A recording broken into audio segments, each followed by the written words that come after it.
wake of his inauguration as U.S. President on January 20th, Donald Trump has been signing executive orders exclusively designed to actualize his America First mantra. Part of that package, which was a major plank of his re-election campaign, was cutting down on foreign aid. This past week, Trump cut funding for HIV research and treatment in Nigeria. We're now being joined by Jenny Nwokoye, who, as we told you earlier, is founder and chief executive officer of Clafiya, a health startup which makes access to health and wellness more affordable and convenient through health savings accounts. She will discuss the prospects of Nigeria's healthcare in the face of this freeze on foreign assistance. Well, good morning to you and welcome to the morning show. Thank you very much for joining us. Hi, good morning. Yeah. Thank you so much for having me. Jenny. Yeah. Good to have you. Great. I mean, you've heard, as you heard in my introduction, there's been this conversation whether or not Trump is deciding to cut, healthcare treatment for Africans. I mean, I believe that, we had discussed whether or not it's been rescinded or it's been put on hold for 90 days. But in the wake of this announcement, I'd like your assessment on the financial crisis in Nigeria, financial crisis within the healthcare system in Nigeria. As I read earlier, about 70% of Nigerians are, paying for medical services out of pocket. Yep. There's no health insurance, and your company, is probably here to help as well. But I'd like your assessment first of all of the financial crisis facing the health sector in Nigeria. Yeah, thank you so much for your question. So you are right. About 70%, if not more, Nigerians pay for health and wellness out of pocket due to the lack of health insurance. But if you take it a step higher than that, when you talk about, or when you think about rather, the funding or budgeting for our Nigerian healthcare sector. So for example, about, I think it was like 1.7 trillion naira went into Nigeria's budget for 2023, but about 4% was only allocated to healthcare, right? Health and wellness, and that's not enough to serve all Nigerians. And that's why Nigeria has also been, I wouldn't say reliant, but sees the value of having foreign aid to help subsidize or fund the healthcare infrastructure, funding our hospitals, making sure that we have vaccines for tuberculosis or HIV treatment or malaria. And yes, it was rescinded, that foreign aid. The order for rescinding foreign aid was rescinded. But however, it's a good time for us to talk about, if it does stand, what does that mean for Nigeria, and what should the government be doing? What can private industry be doing? What can local startups also be doing to ensure that if indeed that goes away, how can we make sure that our healthcare system stays afloat and not be so heavily reliant on foreign aid?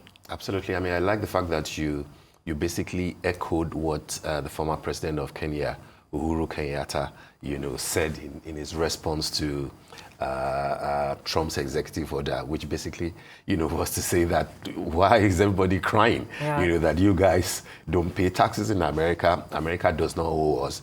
But I'd like you to comment on that first. Should that be the thinking, in Africa, among African leaders, the manner in which former President Uhuru Kenyatta spoke, and then to drill it down to the possibility that executive order, might return. Because originally, when it was issued by Trump, the memo that went out from the office of the new Secretary of State, Marco Rubio, is that all except for this security financing to Israel and I believe to Egypt, all should pause for 90 days. And a major component of that will be the $100 billion annually that goes to about 50 countries of the world on HIV, AIDS, and tuberculosis matter.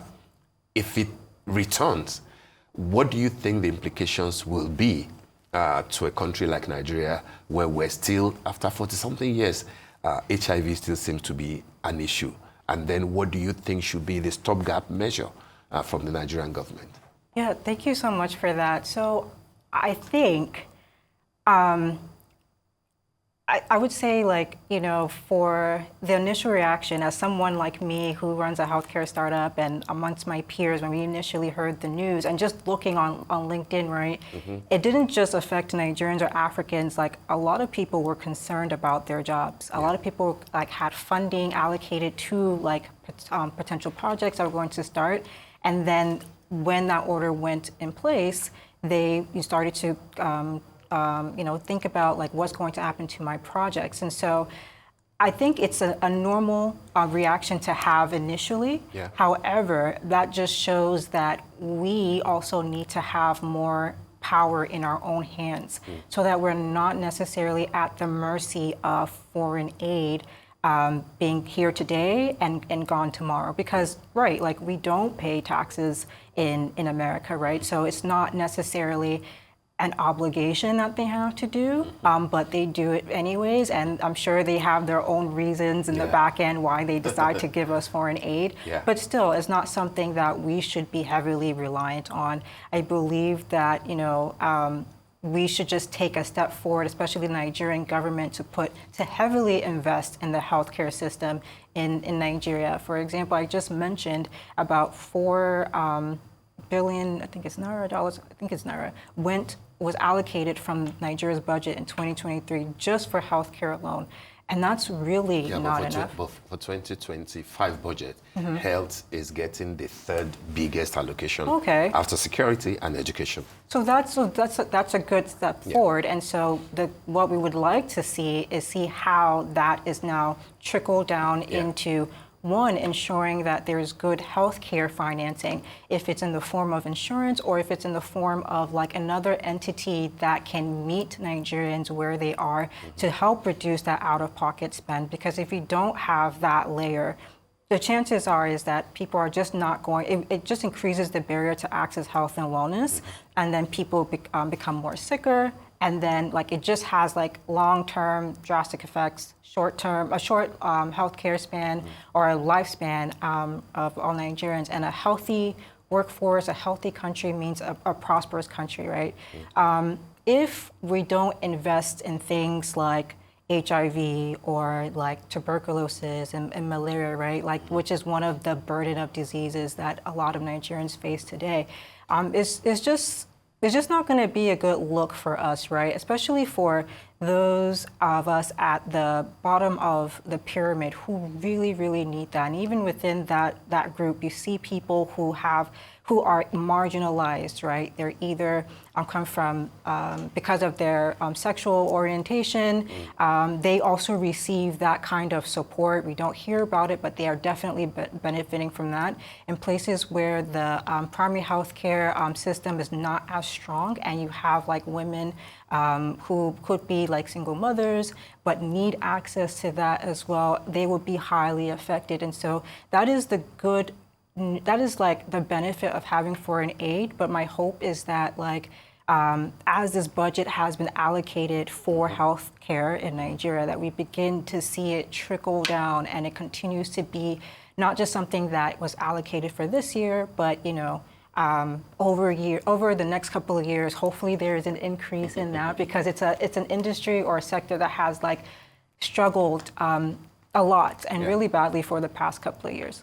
Yeah, I mean, I was reading your profile, and I saw that when you came back, you studied abroad, and you came back, and you noticed the disparity between Nigerians who are gaining access to healthcare, and it's quite a wide margin. And I'd like for you to just highlight what your company will be doing in terms of the savings account and this, and how we can ultimately have access to some sort of universal health coverage. So thank you so much for that. So in 2021, I moved to Nigeria to start my company. We started in Enugu. We wanted to make sure that we weren't just solving for a Lagos market, but we really took into consideration the needs of Nigerians when it came to accessing healthcare. And we quickly realized two things. One being cost. being a barrier of accessing health and wellness or healthcare, and the second being distribution of services and really that care navigation. What does care navigation mean? Just how do I find the best hospitals, the best like specialists, labs, or medications for me as a Nigerian? And so we started tinkering a bit and we said, okay, do we want to be health insurance or do we want to do something new? We decided to go the route of doing something new because when we looked at the market, I believe there are about 60 something or thereabout health insurance companies in Nigeria, all of which are capturing about maybe 5 to 10% of the market. And just like as we talked about the budget, there needs to be more like regulation enforcing like healthcare financing in Nigeria. That's going to be like the big driver to increasing universal healthcare coverage. But we thought to ourselves, if we became like the 63rd health insurance company in Nigeria, what would we do differently? And we couldn't really think about what we would do differently. So we decided to do something new, which is create like health savings accounts. It's a financial like product that you can save, you earn interest, and you can access discounted health and wellness services all on one platform. So overall, it helps to reduce the out-of-pocket spend for health and wellness by about 40%.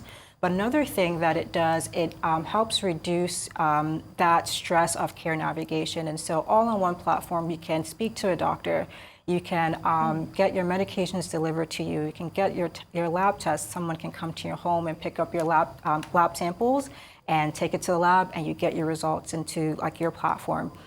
We also have a health and wellness hub where we've aggregated about 3,000 unique health and wellness partners on one platform where you get discounts off medications, gym subscriptions.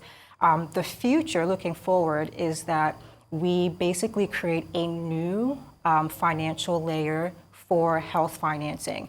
It's not to completely remove health insurance, but it's to make health financing more consumer-driven and more personal. So I'll give an example.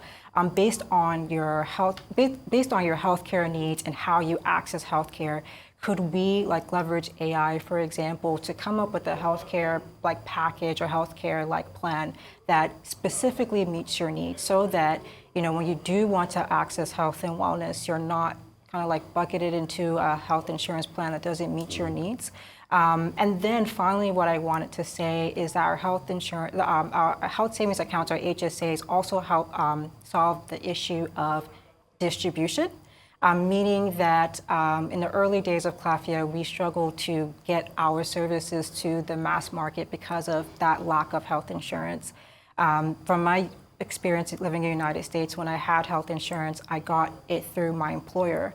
And a company like Clafiya, I would be able to access Clafiya, let's say I was working at Amazon, through my health insurance from my employer.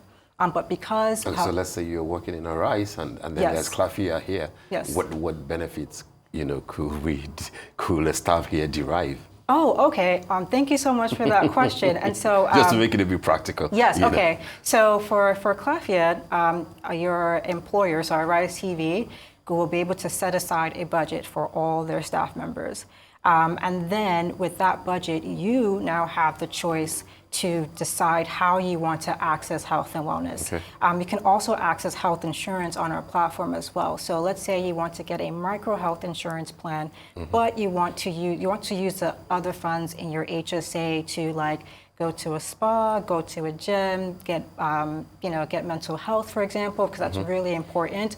You can customize that experience for you. It also earns interest. So if you do not use the funds there, it just continues to roll over. Okay. If you want to use it for your family, you can add your family members, and they can also have access to your HSA. So that's how it works. All right, let me ask you two questions. First, has Clafiya benefited from any sort of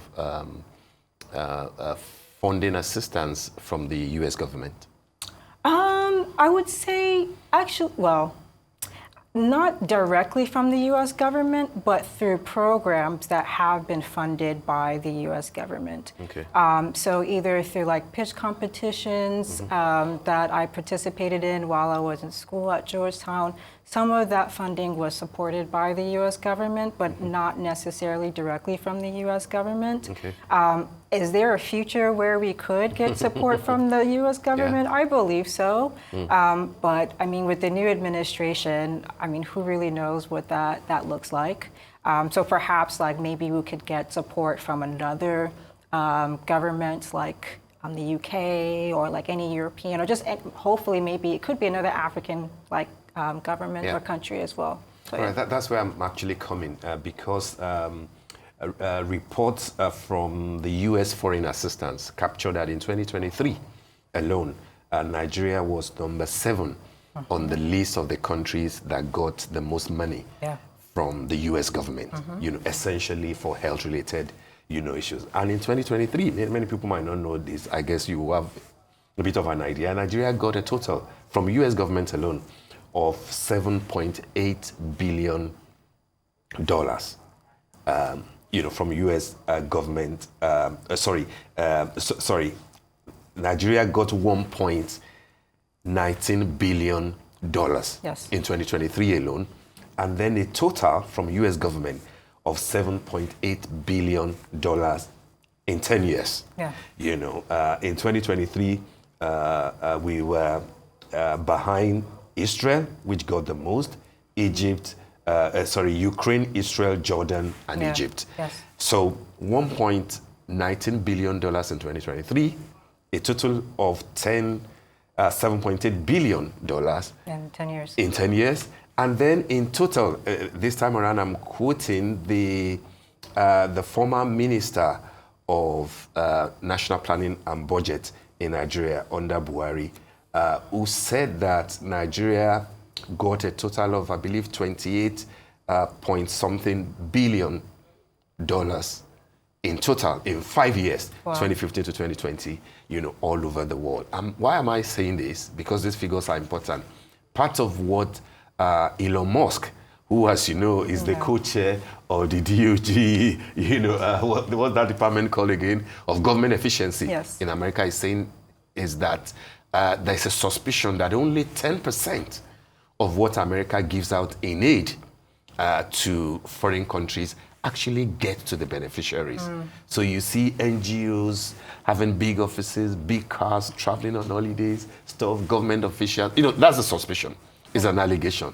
So my question to you will be that if America thinks that, $7.8 billion to Nigeria alone in 10 years, 1 point something billion in just 2023 alone, and there's a suspicion that it's only 10% of that trickles down, what will be the incentive for them to continue, to give such money, given that Clafiya, like your own organization, is looking forward to getting something? So I would say, like, the incentive would be to have more transparency in reporting and then also showing results, right? Like, if I was the American government and or just an Elon Musk or whoever I was. Department of Government Agency. Yes. And I gave that amount of money, over like 10 years or just 1 year alone, I'm going to want to see results, and I'm going to want to see like that reporting. And so I think just showing how my money is being put to use and then actually having results to back that up. So could we not only say that X amount of women received support for HIV or like malaria or tuberculosis or maternal health issues, right? But this is also like the downstream effect of it. Have they gotten healthier over time? Are they still like dependent on this aid? Like I would say, for example, United States, there's Social Security, there's so many different like vehicles that people can have for lower income, right? But the goal is not necessarily to stay on that forever. It's supposed to like help you get on your feet, and then at some point you can, run or walk and then run. And so being able to tell those stories about this is the impact of the funding, I believe will just be more of an incentive to keep giving money. But also on the other side of that, I'm sure there are reasons why the United States gives us that funding in the first place. And so that's another thing I would say, like they have to look back and see if it's still more viable for them. But really what we can do on our end is just have that more transparency, showing the impact and just reporting on how like your aid is helping us, you know, so that we don't hear people continuing to refer to us as ex-hole countries. We can actually show like we're thankful that what for you your going aid. to call us? No, she's not going to repeat that because we're not that. Yeah. We'll never be that. Yes. But in any case, I am just more interested in this disparity and what your company is doing, especially for the people of the lower income, you know, bracket. And you know, I just want a little bit more clarity in terms of what you do with that program. If, for instance, somebody makes maybe the minimum wage, 70,000 naira per month or whatever, how do they invest in their healthcare in terms of your insurance? How much money would you advise them to put in their savings account, or do you work with people that are in the lower bracket? Yeah. So thank you so much for that. So when we came into the market, we introduced our first product, which is a USSD-based platform. It allows you to access our services without a smartphone or without the internet. And that was also because we wanted to take into consideration those people who live at bottom of the pyramid, who may not necessarily have the supporting infrastructure. When you think of light, it does cost some money to charge a smartphone. You also have to pay for data, right? So we want to make sure, regardless of what kind of phone you have, you can access our services.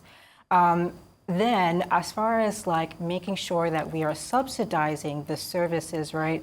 In the past, we have worked with donor orgs to help subsidize, and that's why, you know, it's like, even when I saw the order, I was like, oh my gosh, like how will this affect us in the future? But I would say, just from my experience, that donor funding alone is not enough, because a lot more work needs to be done from the government, a lot of sensitization, a lot of education. So one of the things we want to double down this year is like promoting and pushing that just awareness and health education, so that regardless of what spectrum of the socioeconomic like plane or field you stay on, because it's like you can still, you know, the importance of accessing healthcare. Because I'll just say, like, overall, we're all underserved when it comes to health and wellness in Nigeria. But you know, obviously, there are people at the bottom of the pyramid who have more of a burden when it comes to that.